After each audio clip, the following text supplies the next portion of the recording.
ইরানের বিরুদ্ধে সামরিক হামলার প্রশ্নে বছরের পর বছর ধরে যুক্তরাষ্ট্রকে চাপ দিয়ে এসেছে ইসরায়েল। এমনই বিস্ফোরক তথ্য উঠে এসেছে সাম্প্রতিক এক সাক্ষাৎকারে।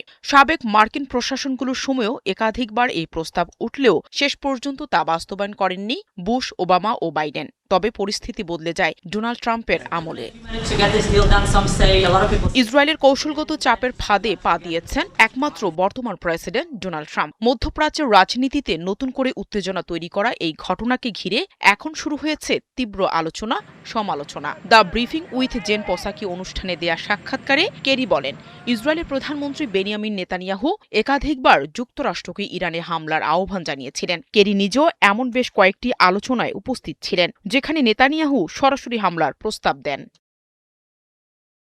তার ভাষায়, নেতানিয়াহু যুক্তরাষ্ট্রকে দিয়ে ইরানে হামলা চালাতে চেয়েছিলেন। এই প্রস্তাব বারাক ওবামার কাছেও উপস্থাপন করা হয়েছিল। তবে ওবামা, জো বাইডেন এবং জর্জ ডব্লিউ বুশ কেউ এতে সম্মত হননি। একমাত্র প্রেসিডেন্ট যিনি এতে রাজি হয়েছেন তিনি ডোনাল্ড ট্রাম্প।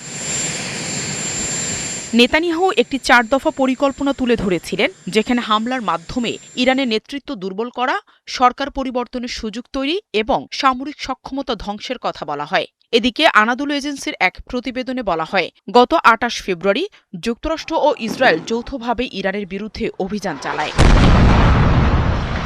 এতে তৎকালীন supreme leader Ayatollah Ali Khamenei সহ একাধিক শীর্ষ নেতা নিহত হন বলে দাবি করা হয়। এর জবাবে ইরান, ইসরায়েল, জর্ডান, ইরাক ও উপসাগরীয় অঞ্চলে থাকা মার্কিন ঘাঁটিগুলো লক্ষ্য করে ড্রোন ও ক্ষেপণাস্ত্র হামলা চালায়। পাশাপাশি হরমুজ প্রণালীতে জাহাজ চলাচল সীমিত করে দেয় তেহরান। নাহিদা রিন্থি, ৭১।